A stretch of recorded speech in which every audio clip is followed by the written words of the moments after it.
Vamos ler então Romanos capítulo 10, versículo de número 3. O apóstolo Paulo diz: pois não reconhecendo a justiça de Deus e procurando estabelecer a sua própria, não se sujeitaram à justiça de Deus. Vou pregar basicamente sobre esse verso aqui hoje.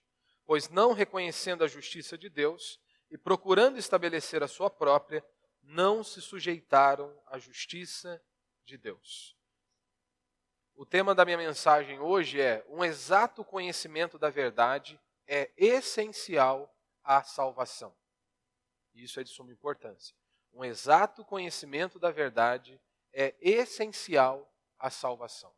Quando nós olhamos para o Novo Testamento, esta condição ela está muito clara diante dos nossos olhos, e num texto como esse aqui, onde Paulo está nos explanando, está também de forma muito clara que há um só caminho, há um só meio pelo qual o homem possa ser salvo e pode ser salvo, e há só um nome pelo qual importe que o homem seja salvo, é o nome de nosso Senhor Jesus Cristo.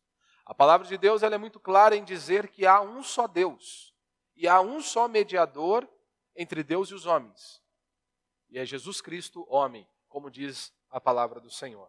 E aqui Paulo está dizendo, pois não reconhecendo a justiça de Deus e procurando estabelecer a sua própria, não se sujeitaram à justiça de Deus.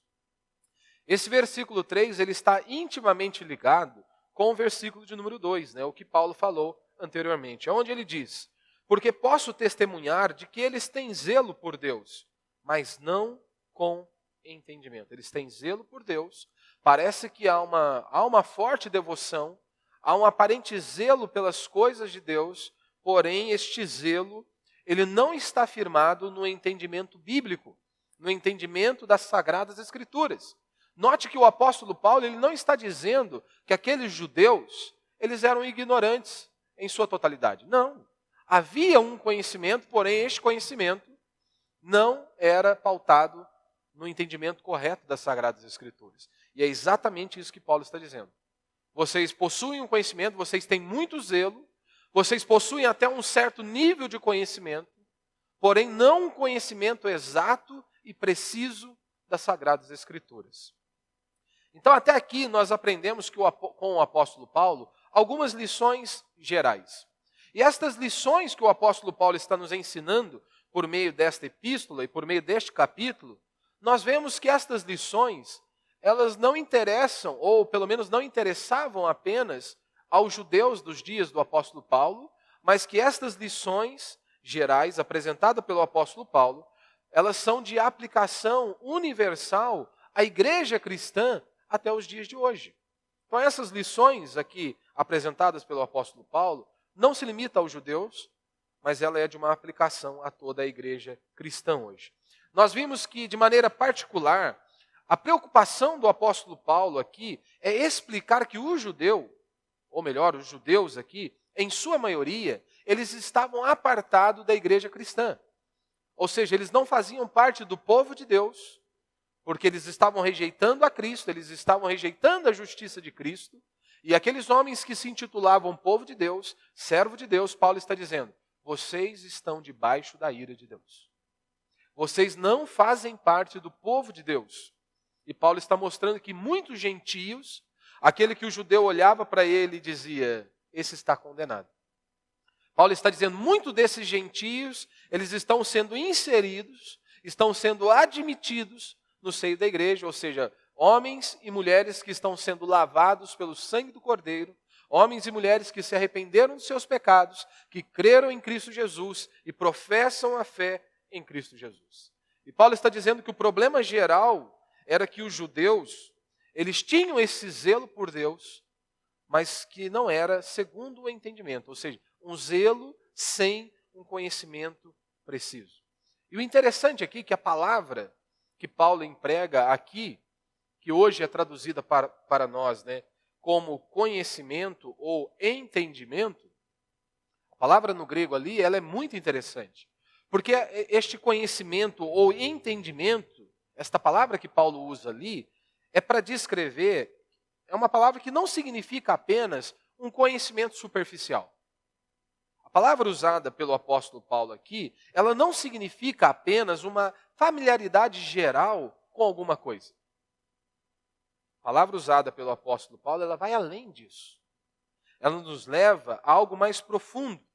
A palavra usada pelo apóstolo Paulo significa um conhecimento completo, um conhecimento correto, um conhecimento preciso e vital. E é isso que Paulo está dizendo. Vocês possuem um certo nível de conhecimento, porém o conhecimento que vocês têm não é um conhecimento preciso, não é um conhecimento completo e não é um conhecimento correto das Escrituras. E esse era o problema dos judeus, diz o apóstolo Paulo. Que o que lhes faltava era esse conhecimento preciso das Escrituras. E a palavra, ela vai um pouco mais além, ela contém ainda mais uma ideia dentro desta palavra, esta palavra carrega um outro conceito, que refere-se a um conhecimento que se obteve ou que se chegou como resultado de muita investigação e muito esforço.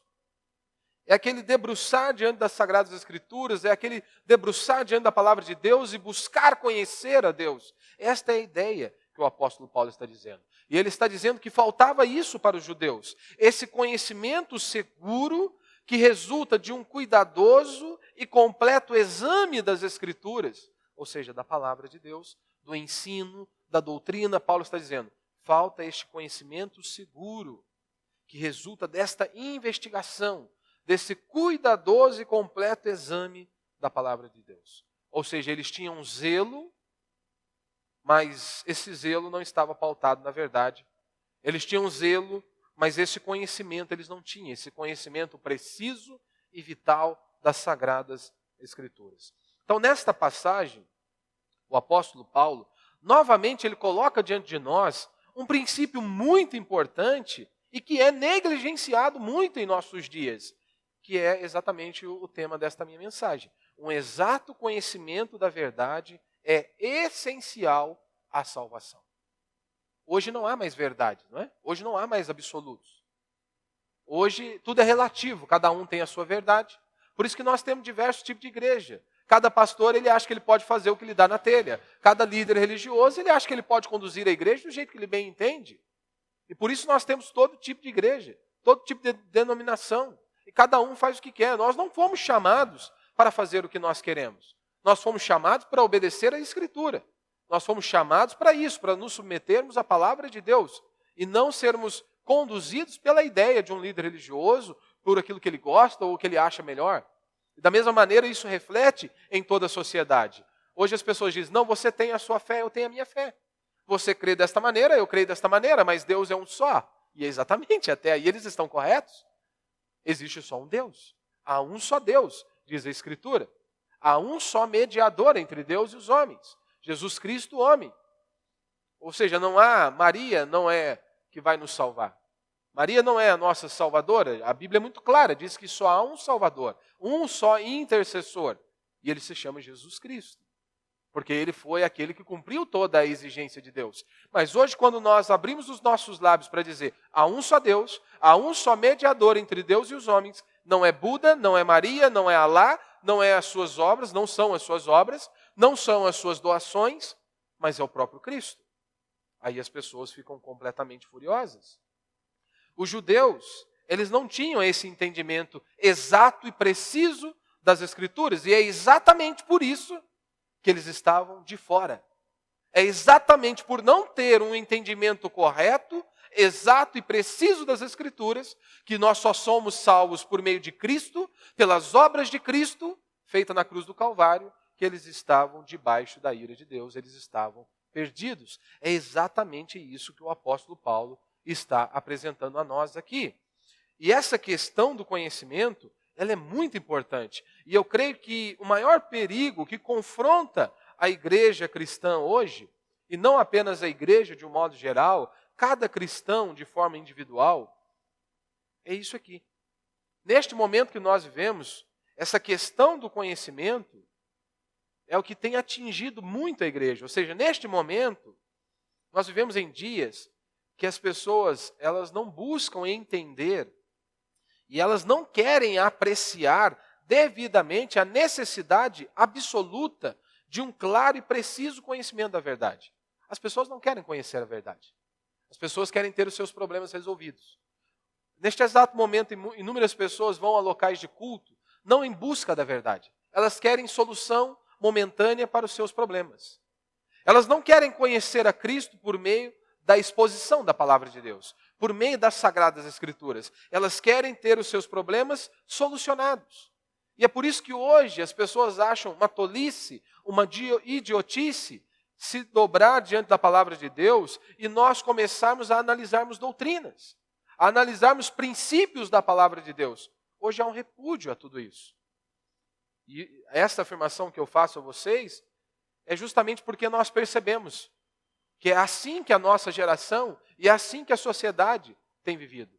Há um forte repúdio, uma reação contrária a este exame preciso e absoluto das Escrituras e, na verdade, com relação a tudo hoje, não é? Hoje não há mais absolutos. Hoje cada um tem a sua verdade, cada um carrega a sua verdade. Ou seja, nós vivemos numa era que tem aversão pela precisão e tem uma aversão por definições. Nós não podemos dar definições, que as pessoas já ficam e já se sentem ofendidas. Você não pode dar uma precisão acerca de algo. Nós vivemos em uma era completamente antiteológica. Vivemos em uma era onde há uma aversão à teologia. Vivemos em uma era completamente antidoutrinária, ou seja, há um repúdio e há uma reação contrária à análise de doutrinas. Nós vivemos em uma era onde não há nenhum gosto pelo conhecimento exato. E não apenas das Escrituras, mas de qualquer coisa. Hoje todo mundo é especialista. Hoje todo mundo sabe de tudo. Cada um carrega uma verdade, cada um faz o que lhe dá na telha. Nós vivemos em uma era que é completamente ociosa em todos os aspectos. Vivemos uma era completamente preguiçosa.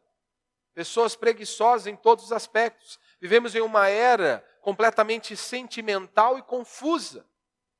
Vivemos uma era que deseja apenas entretenimento e não gosta de nenhum esforço.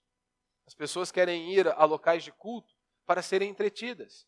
Meu irmão, se você quer ser entretido, como eu sempre digo, você deve ir ao circo, você deve ir ao shopping, você deve ir a um stand-up, não a uma igreja bíblica. Se você quer ser entretido, você deve procurar esses locais, não uma igreja bíblica. Porque numa igreja bíblica, onde há um compromisso com a Escritura, não há esse desejo de te entreter. O nosso desejo e a nossa motivação, assim como qualquer outra igreja bíblica, é te levar ao conhecimento de Deus por meio das Sagradas Escrituras. Você conhecer a Deus, para você conhecê-lo, você precisa conhecer as Escrituras. Então nós vivemos em dias onde as pessoas estão prontas a receber, mas eles não estão prontos a trabalhar. Olha para você ver o absurdo, né? E em tudo na vida, esse princípio, né? Estabelecer princípio hoje, olha, há um princípio para se fazer todas as coisas, as pessoas acham que é algo que não serve para nada. Princípio não serve para nada, vamos viver de qualquer maneira. Princípio não serve para nada. E essa tendência, ela se manifesta de diversas maneiras. E, em geral, elas são muito traiçoeiras, né? Você percebe essas manifestações dos seguintes exemplos que eu vou te dar. Por exemplo, as pessoas podem dizer o seguinte: olha, o cristianismo, ele é uma coisa tão maravilhosa, mas é uma coisa tão maravilhosa que ele não pode ser definido. O cristianismo é algo tão maravilhoso que ele frustra toda análise e toda tentativa, né, de estabelecê-los em princípio. Ou seja, em outras palavras, as pessoas dizem, nós não podemos tentar definir o cristianismo. Nós não podemos estabelecer princípios, doutrinas, extraídos das Escrituras, porque se nós tentarmos fazer isso, nós vamos ruir o cristianismo. Uma outra maneira muito sutil e também traiçoeira das pessoas tentarem tirar o foco e tentarem nos tirar esta ideia de um conhecimento exato é mais ou menos o seguinte. Eles dizem assim, você tentar colocar o cristianismo e estabelecer princípios e doutrinas é a mesma coisa que você tentar dissecar a beleza ou um aroma. Ou seja, você não pode definir isso. Você não pode definir a fé cristã em princípios. Seria como tentar dissecar sobre a beleza ou sobre um aroma. Você não pode fazer isso, você não consegue fazer isso. Aí eles dizem, você o experimenta. Você vê quão esplêndido o cristianismo é, quão maravilhoso o cristianismo é. Mas se você tentar analisá-lo, se você tentar estabelecer princípios, você o destruirá sem deixar nada. Essa é uma maneira sorrateira de tentar tirar o foco do conhecimento exato das Escrituras. Uma outra maneira muito sutil de tentar tirar esse conhecimento exato das Escrituras é dizer o seguinte, olha, o que importa mesmo é a nossa reação geral à pessoa de nosso Senhor Jesus Cristo. Como assim?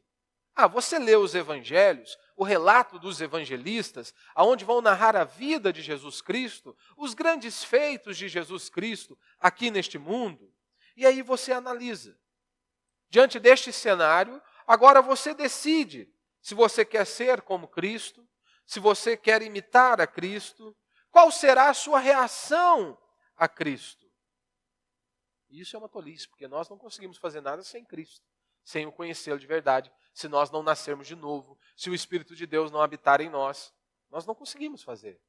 Ou seja, basicamente o que eles estão dizendo é, não examine os evangelhos, não examine as Escrituras, nada de trazer ensinos, nada de analisar doutrinas, nada de teologia, nada de dizer, olha, você precisa crer nisso, ou você precisa rejeitar esse determinado ensino, nada disso. O que importa é a sua resposta, se ela é positiva e integral a Jesus Cristo. Se você olhou para Ele e se você reage favoravelmente a Ele, isso que importa. Aí eles dizem, você é um cristão. Paulo está dizendo que não. Todo o Novo Testamento diz que não é assim. Uma outra maneira também, uma outra abordagem, tenta descrever o cristianismo em termos de vida. Como assim? Eles tentam descrever o cristianismo de acordo com o modo que você vive. E eu vou explicar um pouquinho melhor, tentar ilustrar isso de uma maneira mais fácil. Você percebe esta abordagem com as seguintes perguntas. O que importa o que as pessoas creem? Por que vocês ficam preocupados com o que as pessoas creem? Com quais doutrinas elas estão se submetendo a quais doutrinas? Por que vocês ficam preocupados com o que as pessoas creem? Vocês deveriam... Não é mais fácil você analisar se aquela pessoa é uma pessoa virtuosa? Se a vida dela é semelhante a Cristo? Não é melhor você olhar se aquelas pessoas elas são generosas? Se elas estão dispostas ao sacrifício? Se elas estão dispostas a ajudar o seu semelhante? Por que vocês ficam preocupados com doutrinas? Com aquilo que elas creem? Se elas estiverem dispostas a ajudar o próximo, se elas levam uma vida virtuosa, não é isso o cristianismo? Veja a maneira sutil. Ou seja, então não importa o que ela crê. Não importa quais são os princípios que a vida dela está estabelecida. E também uma outra forma muito perigosa, né, que tem assumido uma grande proporção em meio aos evangélicos, é que as pessoas não analisam o que os homens falam. As pessoas não analisam o que os homens escrevem. E aqui eu ponho principalmente os líderes religiosos. As pessoas não analisam o que eles escrevem, aquilo que eles professam, aquilo que eles acreditam, e simplesmente eles dizem, não, fulano é um cristão, porque ele é uma boa pessoa, ele é legal pra caramba, eu conversei com ele, rapaz, e puxa vida, olha, eu nunca vi alguém cheio de graça, cheio de misericórdia, como aquela pessoa. Ou seja, nós atribuímos maior importância e significado ao sentimento, aquilo que nós sentimos. E não aquilo que aquela pessoa diz, não aquilo que ela crê.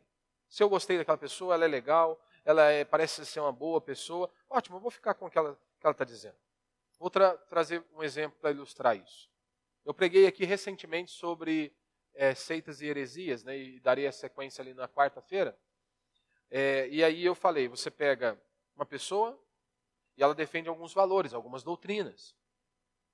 E aí as pessoas elas se apegam ao homem. Fulano é legal. Aí elas simplesmente esquecem o que eles acreditam, aquilo que eles escrevem, aquilo que eles defendem como valores. Não importa se eles negam as Escrituras, não importa se eles negam a divindade de Cristo, não importa se eles negam os princípios centrais da nossa fé. Mas se eles são uma pessoa legal, se eles são bons, se eles são legais, se é gostoso estar perto deles, as pessoas esquecem. Elas se prendem aos sentimentos. e não o que aquelas pessoas professam, e não aquilo que elas defendem acerca da fé cristã. E é comum nós vermos isso em muitos púlpitos hoje. Imagine, eu trago uma pessoa, um pastor aqui, que ele prega completamente diferente daquilo que nós acreditamos. Eu trago um homem aqui que ele prega heresias, que ele afronte os princípios centrais da nossa fé. E mesmo eu sabendo que ele afronta os princípios centrais da nossa fé, eu o trago aqui para que ele pregue, porque eu tenho um bom relacionamento com ele. Porque eu tenho um bom convívio, ou é meu amigo de infância, ou nós crescemos juntos. Isso é loucura. Isso é loucura. E isso tem crescido de forma assustadora em meio aos cristãos. Eles não conseguem examinar, eles não conseguem ver a importância de um conhecimento exato e preciso das Escrituras, que isso influencia com relação à vida eterna. E é exatamente isso que eu e você temos que estar atentos, né, hoje. Então é claro, né, que se você começa a dizer isso, olha, há um conhecimento exato das Escrituras, nós precisamos nos apegar a este conhecimento exato das Escrituras, porque isso importa à salvação. Ou seja, que se não houver um conhecimento correto, ou seja, que há só um meio do homem ser salvo, que há só um nome pelo qual importa que sejamos salvos, que é de Cristo Jesus, nós estamos errados. Nós precisamos defender este princípio, né? E aí é estranho até muitas vezes, né? Porque as pessoas dizem o seguinte, olha, se ajuntam pessoas de diversas crenças, ou até mesmo ateus, né? E aí muitos dizem, olha, rapaz, aquela pessoa é tão legal que eu nem imaginava que ela era desse jeito. Como se fosse o seguinte, olha, se a pessoa ela professa uma fé errada, ou ela tem um entendimento teológico errado, como se ela fosse uma má pessoa. Um ateu, porque ele não crê no mesmo Deus que nós, por que você tem que entender que ele é uma má pessoa, no sentido, você não consegue se relacionar com ele, ter um relacionamento legal com aquela pessoa, só porque ele é um ateu, vamos dizer assim. Ou porque ele professa uma fé diferente da nossa. É claro que vínculos não dá para nós termos. Mas o crente hoje, ele liga uma coisa com a outra. Ele diz, ele professa uma fé diferente da nossa, mas parece até que ele é um crente. Parece até que ele é um cristão genuíno. E aí eles esquecem de analisar as doutrinas. Não tem nada a ver a pessoa ser amável, a pessoa ser cortês com a sua doutrina. Você precisa analisar a doutrina. O que ela defende, quais são os valores, né? Aquilo que ela crê. Então hoje não há essa preocupação, né? E aí muitos vão até dizer, né? Mas fulano ele crê totalmente diferente, né? Mas parece que eu tenho mais prazer de estar com ele do que com os cristãos genuínos. Ora, isso não é comunhão. Isso não é uma comunhão espiritual. Você pode gostar porque ele parece ser uma boa pessoa, ele é amigável, ele é cortês, e aí então você gosta por conta do estilo dele, mas você não pode chamar isso de uma comunhão espiritual. Você não pode dizer que você tem uma comunhão espiritual com aquela pessoa que professa algo completamente diferente daquilo que você professa, ou uma pessoa que ela professa, ou seja, ela abandona os princípios das Escrituras, seja parcial ou total. Não há comunhão espiritual com essa pessoa, não pode ter. Então é isso que as pessoas dizem, né? Estão dizendo atualmente. Não importa o que ele crê, não importa o que ele professa, há um só Deus. Você tem o seu Deus, você tem a sua religião, eu tenho a minha, mas há um só Deus. Deus é um só, não é? É exatamente isso que nós ouvimos. Ou seja, eles dizem, não importa o que as pessoas ensinem. Não importa, mesmo, né? E esse não importa o que as pessoas ensinem, significa o seguinte, mesmo que as pessoas neguem a própria essência do cristianismo, se eu gosto delas, se eu tenho um sentimento por elas, acabou, eu tenho que me dobrar. Né? Mesmo que elas neguem o princípio central da fé cristã. Né? Então aqui, o apóstolo Paulo está colocando este ponto diante de nós, né? E nos chama a atenção que é necessário, sim, um exato conhecimento da verdade, ou seja, é algo essencial à salvação humana. E qual que é a resposta, né? Como dar resposta, né, a esse pensamento, né, e essas tendências modernas, né?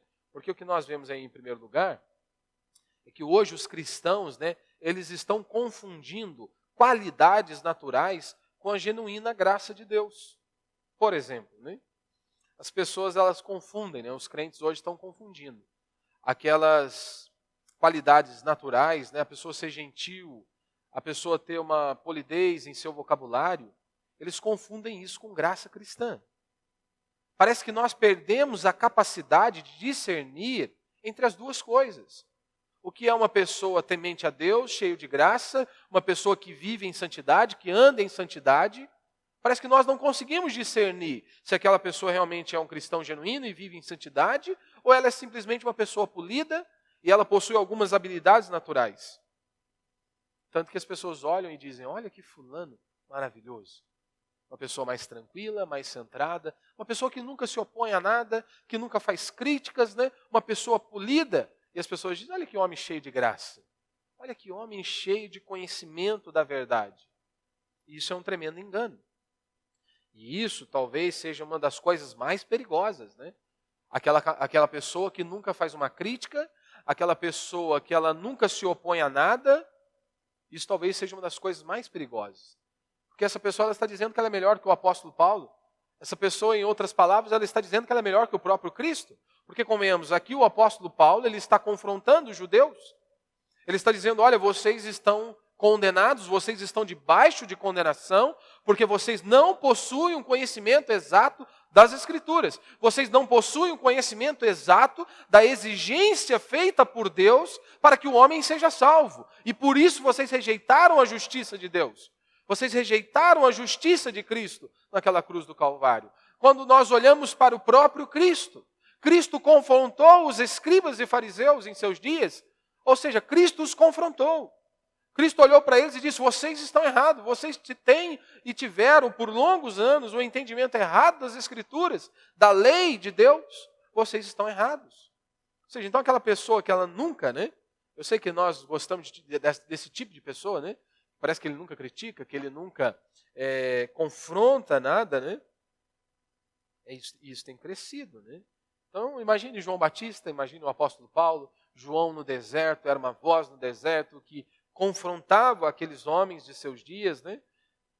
Mas as pessoas acham, nossa, aquela pessoa não faz nenhuma crítica, aquela pessoa ela concorda com tudo e com todos. Isso é extremamente perigoso. Isso é extremamente perigoso. O segundo ponto que nós observamos aqui é que o fato de uma pessoa ser devota não nos diz nada sobre a verdade na qual ela crê. Porque o Paulo vai dizer isso no verso 2, não é?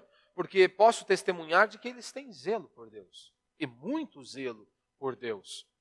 O que nós aprendemos aqui? Ou seja, o fato de uma pessoa ser devota não nos diz nada sobre a verdade na qual ela crê. Por quê? Há muitos judeus que são devotos. No nosso país, o catolicismo romano é muito forte. Há muitas pessoas que são devotas. Pessoas que andam quilômetros e mais quilômetros para vir aqui a Aparecida do Norte. Há muitas pessoas. Você não pode dizer que não há um certo zelo. Você não pode dizer que eles não são devotos, que eles não estão ali zelosos por aquilo que eles acreditam. Há muitos muçulmanos que são devotos. Há muitos seguidores de Buda que são devotos. Há muitos adeptos de filosofias e ideologias que são devotos. Mas uma atitude devota em si não nos diz coisa alguma. Uma devoção vazia, sem estar pautada na verdade, não nos diz coisa alguma. Terceiro ponto que nós vemos aqui, e ao observarmos para a sociedade, nós vemos que há um abandono a todos os padrões objetivos. Ou seja, cada um tem a sua verdade. Cada um professa a sua fé. E Deus é um só. Ou seja, não há padrões objetivos. Ou seja, nós estamos julgando apenas nossos sentimentos subjetivos por nossas impressões e reações. Isso é algo muito perigoso. A nossa vida ela tem que estar pautada na verdade, nas Escrituras. Um quarto ponto que nós observamos aqui também é que hoje há uma completa negação da necessidade do conhecimento exato. Esse conhecimento preciso e vital das Sagradas Escrituras. É exatamente isso que Paulo está nos dizendo aqui, pois não reconhecendo a justiça de Deus e procurando estabelecer a sua própria, não se sujeitaram à justiça de Deus. Ou seja, eles estavam negando a necessidade de um conhecimento exato, preciso e vital das Escrituras. Eles possuíam um certo nível de conhecimento. Eles possuíam um certo nível de entendimento, mas não preciso. Não preciso por quê? Porque eles não compreenderam o que Deus exigia do seu povo. O que Deus exige para que o homem seja salvo. Ou seja, eles não tinham conhecimento exato. E por não ter um conhecimento exato, Paulo está dizendo que eles estavam debaixo de condenação. Está vendo? Se há essa negação, essa completa negação da necessidade do conhecimento exato, ou seja, que nós não precisamos estar pautado na verdade, sempre o homem estará debaixo de condenação. Porque esta era a situação do judeu. Ou seja, então, nós jamais devemos colocar coisa alguma antes do conhecimento exato. Não é um arrepio, não é um sentimento, não é porque você chorou no culto, não é porque você sentiu um arrepio nas suas costas. É o conhecimento que vem em primeiro lugar. Hoje as pessoas procuram igrejas porque há inúmeras programações. Elas não procuram igrejas porque aquela igreja expõe a verdade, porque há um compromisso com a verdade. Hoje as pessoas procuram locais de culto que satisfaçam o desejo do cliente, do freguês. Ah, se essa igreja fornece isso, ou ela tem esse tipo de serviço, eu vou ficar ali. As pessoas não estão em busca da verdade. Elas não querem a verdade, elas querem estar no local que elas se sintam bem, se sintam à vontade, mesmo que estejam indo condenadas ao inferno. E o quinto ponto que nós vemos aqui, dizer que não há necessidade do conhecimento exato é uma violação de tudo que o Novo Testamento ensina sobre o plano de salvação. Então você dizer isso, olha, não é necessário chegarmos a um conhecimento exato das Escrituras. Você está negando não apenas o que o apóstolo Paulo está ensinando, inspirado por Deus, cheio do Espírito de Deus, como todo o Novo Testamento ensina sobre este plano de salvação de Deus para o homem. Que é necessário esse conhecimento, que só há um Deus, que só há um intermediador entre Deus e os homens, e é Jesus Cristo, o homem. É você negar aquilo que Jesus disse, eu sou o caminho, a verdade e a vida. Ninguém vem ao Pai a não ser por mim. É você negar o que Jesus disse. Ele não disse, eu sou um dos caminhos, eu sou uma das verdades. Ele diz, eu sou a verdade. Jesus foi talvez então um dos maiores exclusivistas que já pisou neste mundo. Porque Jesus não quis agradar todo mundo. Jesus não quis ficar bem com todo mundo. Ele diz, eu sou o caminho, a verdade e a vida. Ninguém vem ao Pai se não for por mim. Então, todo o Novo Testamento ele vai mostrar isso, este plano de salvação, e é necessário esse conhecimento bíblico e verdadeiro, que só há salvação por meio da obra exclusiva de Cristo Jesus e na pessoa de Cristo Jesus. O que é a pregação? O que é a pregação do Evangelho? O que é a pregação? A pregação é a proclamação da verdade. A pregação bíblica é isso. Você não sai da sua casa para ouvir o que eu acho. Você não sai da sua casa para ouvir a minha experiência, aquilo que eu passei na semana. Você não sai da sua casa para você chegar aqui e eu te contar piada. Uma pregação correta, uma pregação bíblica, é uma proclamação da verdade. E é uma proclamação exata desta verdade. Ou seja, pregar não é falar um ensino vago. Pregar é uma apresentação da mensagem, é a apresentação de um argumento, de uma tese, ou seja, estabelecida na verdade. Isso é uma pregação.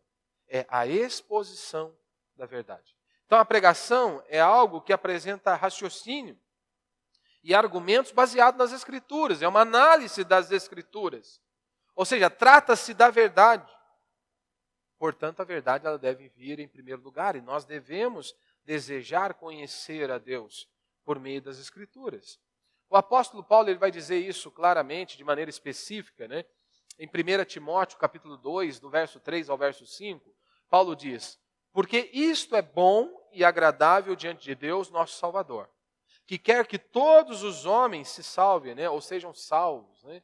E aí quando ele diz que todos sejam salvos, todo tipo de classe, todo tipos e classes de homens. É isso que ele está dizendo. E Paulo ele continua, né, e diz que eles venham, né, eles venham ao conhecimento da verdade. Você consegue notar aqui? Isso aqui é salvação. Isso é salvação. É o conhecimento exato da verdade. Não há salvação na mentira. Não há salvação na ignorância. Isso é salvação. É o conhecimento da verdade. Porque há um só Deus. Ponto final. Há um só mediador entre Deus e os homens. E é Jesus Cristo, homem. Ponto final. Só que a tendência hoje, a tendência geral hoje, é dizer que isso não importa. Não importa o que você crê. Não importa que você diga, que a Bíblia diz, que o próprio Cristo diga, que só Ele é o caminho. Só Ele pode salvar. Não importa o que Ele diga. Importa o que o Zé lá da esquina está dizendo. É o que ele acha, é o que ele pensa. Acabou. E esse é um problema, né, que nós enfrentamos hoje.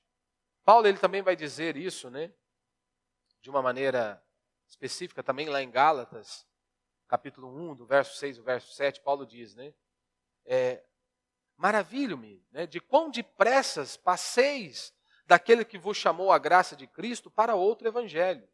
Só que ele diz, o qual não há outro. O que Paulo está dizendo, né? Se você se lembra lá em Gálatas, capítulo 1, verso 6 e 7, o que Paulo está dizendo é o seguinte, olha, vocês ouviram o evangelho de nosso Senhor Jesus Cristo, vocês ouviram a mensagem do evangelho, e eu estou surpreso de como vocês abandonaram a sã doutrina.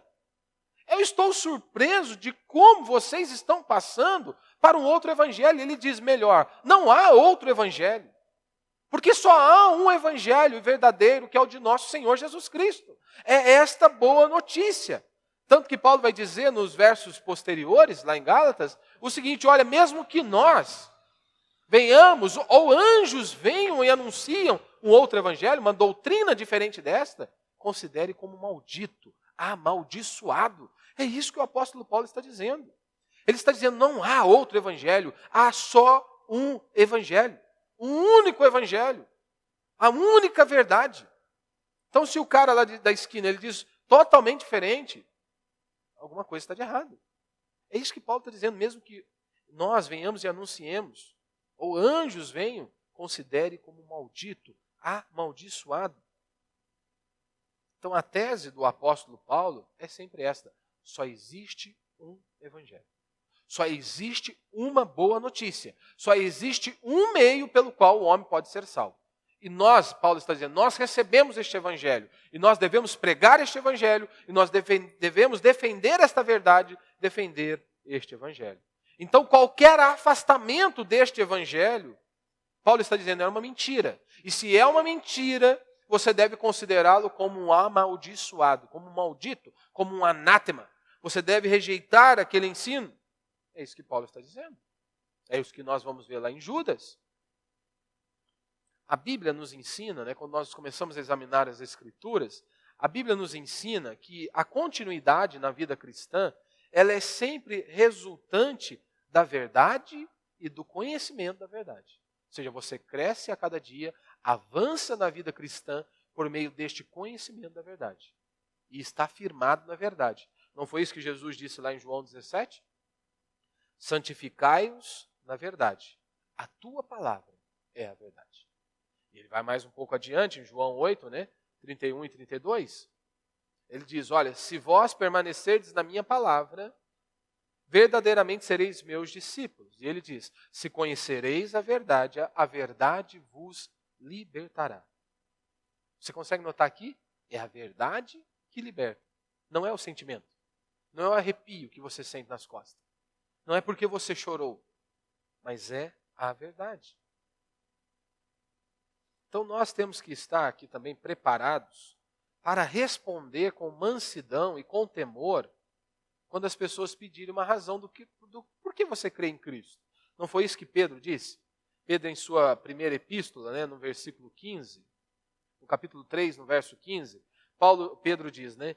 Estais sempre preparados para responder com mansidão e temor qualquer que vos pedir a razão da esperança que há em vós. O que Pedro está dizendo é o seguinte: ei, quando indagarem vocês acerca da sua fé, você tem que estar preparado para responder a essas pessoas por que você crê em Cristo.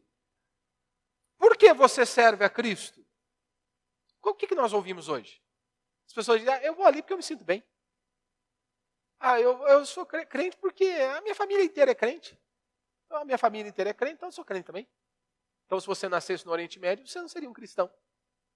Então, nós servimos a Cristo e cremos em Cristo porque Ele é a verdade. Ele é Deus. E Ele disse isso de forma muito clara. Nós vimos isso por meio de sua morte e ressurreição naquela cruz. E é por isso que nós somos cristãos. Porque um dia Ele nos resgatou das trevas e Ele nos transportou para o seu reino. Nós somos cristãos porque Cristo é a verdade. Ele é o único caminho pelo qual o homem pode ser salvo. Nós somos cristãos não porque Ele pode nos dar coisas, não porque Ele pode nos abençoar financeiramente, mesmo que nós venhamos perder todos os nossos bens, inclusive a nossa própria família, nós servimos a Cristo porque Ele é a verdade. E Ele é o único caminho, Ele é o único meio pelo qual nós podemos voltar para casa, é estar com Deus, é por meio de Cristo Jesus. Então você tem que saber responder. Você precisa ter isso em sua mente. E é claro, que eu não estou dizendo que o cristão é alguém que ele tem um completo entendimento de tudo que compõe a fé cristã. Nenhum de nós aqui temos, meu irmão. Nenhum de nós aqui temos. Nós vamos passar a vida inteira estudando a Escritura. Nós vamos passar a vida inteira debruçados na palavra de Deus. E quando nós chegarmos e estivermos frente a frente com o Senhor, nós vamos ver o quão distante nós estávamos. Então eu sei. Quando eu digo você tem que estar preparado para responder do porquê você serve a Cristo, eu não estou dizendo que você terá um entendimento completo de tudo que compõe a fé cristã. Claro que não. Ninguém tem isso. Ninguém tem todo esse domínio. Mas de uma coisa você precisa estar convicto, que são esses princípios centrais da nossa fé. E esse anúncio do Evangelho, a pregação do Evangelho, anuncia isso. O homem é completamente podre, depravado, corrompido da planta dos pés ao alto da cabeça. E eu tenho a certeza, ou esse conhecimento preciso que nós temos que ter é o seguinte: o homem não pode se salvar. O homem não pode ser salvo pelos seus próprios méritos, pelos seus próprios feitos, porque não há ninguém que cumpriu 100% a lei de Deus, a exigência de Deus, para que ele pudesse ser salvo, porque esta é a condição bíblica para que alguém seja salvo pelos seus méritos, por suas obras. Perfeição total, todos os dias de sua vida. Quem de nós pode dizer que nenhum dia mentiu, que nenhum dia teve um pensamento impuro? Nenhum de nós podemos bater no peito e dizer isso. Nenhum ser humano pode dizer isso. Este princípio central e exato e preciso de que o homem só pode ser salvo pelos méritos de Cristo, isso todos nós temos que ter. Nós temos que saber. E eu creio que todos nós cremos e sabemos disso. Que só há um meio pelo qual o homem pode ser salvo. E é por meio de Cristo Jesus. Então nós temos que estar atento, e é exatamente isso que o apóstolo Paulo está dizendo, né? Então, se alguém diz, olha, esse conhecimento exato das Escrituras não é essencial. Então, essa pessoa, ela está dizendo, ela está negando, está confrontando todo o Novo Testamento. Né? Todo o Novo Testamento, seja os ensinos de Paulo, inspirado por Deus, seja os ensinamentos de nosso Senhor Jesus Cristo, e todo o ensinamento aqui do Novo Testamento. Os homens e as mulheres são salvos por chegarem ao conhecimento desta verdade. Conhecimento exato da verdade. Não há salvação na ignorância, não há salvação na mentira, só há salvação por meio da verdade. E Paulo, ele nos diz acerca deste conhecimento. E ele diz, pois não conhecendo a justiça de Deus e procurando estabelecer a sua própria, não se sujeitaram à justiça de Deus. Então você se lembra, Semana passada eu falei o exemplo lá do Sermão do Monte. E eu disse que os escribas e fariseus, ou seja, os judeus, eles olhavam para a lei de Deus de maneira muito superficial. E nós percebemos isso de acordo com o ensino, de Cristo, ao exortá-los e dizer, olha, vocês estão tendo um entendimento errado das Escrituras. Com aquela expressão muito famosa, aonde Jesus diz, ouviste o que foi dito, eu porém vos digo. Ou seja, o que Jesus está fazendo ali é corrigindo um erro de interpretação. Porque os escribas e fariseus, ou seja, os judeus, eles estavam colocando a lei de Deus de maneira muito superficial. Por exemplo, a questão do adultério. Para um judeu, ele só iria cometer um adultério se de fato ele consumisse o ato, ou seja, se ele fosse para um motel com uma moça, traduzindo para nós hoje nos nossos dias. Então, para eles, adultério seria isso, ele está no motel e consumir o ato. Jesus vem e diz para eles o seguinte, não, a lei não é simples assim. A lei não é superficial dessa maneira. A lei é espiritual. A lei ela não visa apenas as ações, mas a lei ela visa também as motivações. E aí Jesus diz, se você olhar para uma moça com um olhar impuro no seu coração, você já pecou. Ou seja, Jesus estava mostrando o quanto que a lei ela era espiritual, ela é espiritual. Jesus estava mostrando que aqueles escribas e fariseus, aqueles judeus estavam rejeitando a lei de Deus. Ou seja, os fariseus rejeitaram Cristo porque eles tinham entendido mal as reais exigências de Deus. Eles estavam rejeitando a Cristo porque eles tiveram um entendimento errado acerca das exigências da lei de Deus, o que Deus exige do homem para que ele seja salvo. Por isso eles achavam que poderiam estabelecer as suas próprias justiças. E é exatamente isso que nós vemos hoje, O homem, ele estabelece um padrão de justiça. Por isso eles estão tranquilos. Por isso eles pecam, porque eles se comparam com a prostituta, eles se comparam com um traficante, eles se comparam com um assassino. Mas esse não é o padrão. O padrão não é estabelecido por mim ou por você. O padrão estabelecido para que o homem seja salvo por seus próprios méritos é estabelecido pelo próprio Deus. E o padrão estabelecido para sermos salvos pelos próprios méritos é perfeição total em todos os dias, como eu disse aí na pregação anterior. Então é exatamente é isso que nós temos que entender aqui. Eles tinham um certo nível de conhecimento, mas não um conhecimento preciso e exato das Escrituras. Então todo o problema dos judeus é que eles pensavam que eles sabiam o que a lei de Deus exigia. E eles estavam convictos. E eles estavam debaixo de condenação porque eles estavam cegos. Simplesmente porque eles achavam, nós dominamos e sabemos o que Deus exige. Então, se eu sei o que Deus exige, eu não preciso desse Cristo que você está apresentando. Eu não preciso desse Cristo que vai me salvar dos meus pecados. Ou seja, toda esta falsa confiança, ou essa confiança equivocada que eles tinham, era justamente porque não havia um conhecimento exato, preciso das Escrituras. Então, este conhecimento preciso é absolutamente essencial para que o homem seja salvo. E aí, eu encerro, que Deus nos livre, uma vez por todas, desta mentalidade tendenciosa, e perigosa que está nos nossos dias, essa tendência de menosprezar e desprezar o conhecimento exato, a definição, as doutrinas, a teologia bíblica, que Deus nos livre de desprezar isso, que nós não venhamos nos apegar a sentimentos, mas que nós venhamos analisar doutrinas. Não importa se aquela pessoa é legal, se eu gosto de ficar perto dela, mas o que ela crê está correto? O que ela escreve está certo? Os valores que ela defende, as doutrinas que ela acredita estão corretas?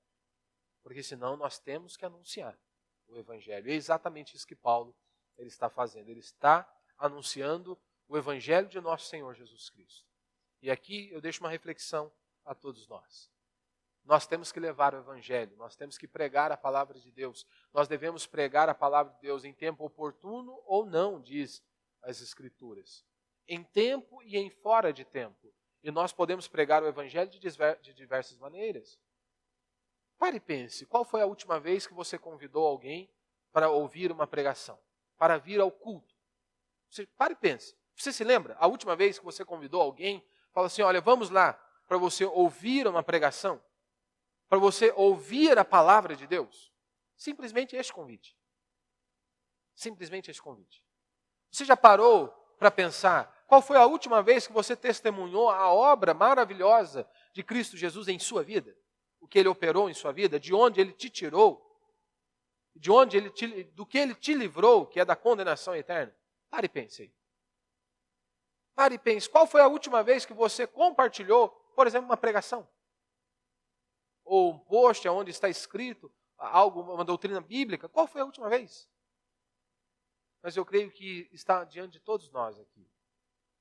É esse abrir os nossos lábios e convidar as pessoas. Todos nós podemos fazer isso. Vamos lá para você ouvir uma pregação da palavra de Deus. Você não vai ser entretido. Você vai ser instruído nas Escrituras. O que você mais precisa não é resolver um problema conjugal ou financeiro, mas é conhecer a Deus. E isso é por meio da verdade. Que nós possamos ter esse desejo, como o apóstolo Paulo tinha.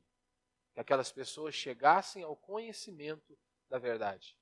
Porque elas só podem ser salvas por meio deste conhecimento da verdade. Que há um só Deus, há um só Senhor e mediador entre Deus e os homens. E é Jesus Cristo, homem. Aquele que morreu e ressuscitou. Aquele que está à direita de Deus. Aquele pelo qual nós podemos ser salvos. Porque Ele cumpriu toda a exigência do Senhor. E nós precisamos levar esta mensagem. Que Deus nos dê graça, nos dê sabedoria, para que realmente nós sejamos esse canal da bênção de Deus e que o Evangelho possa ser propagado e que o reino dos céus avance a cada dia para a honra e glória de nosso Senhor Jesus Cristo. Amém?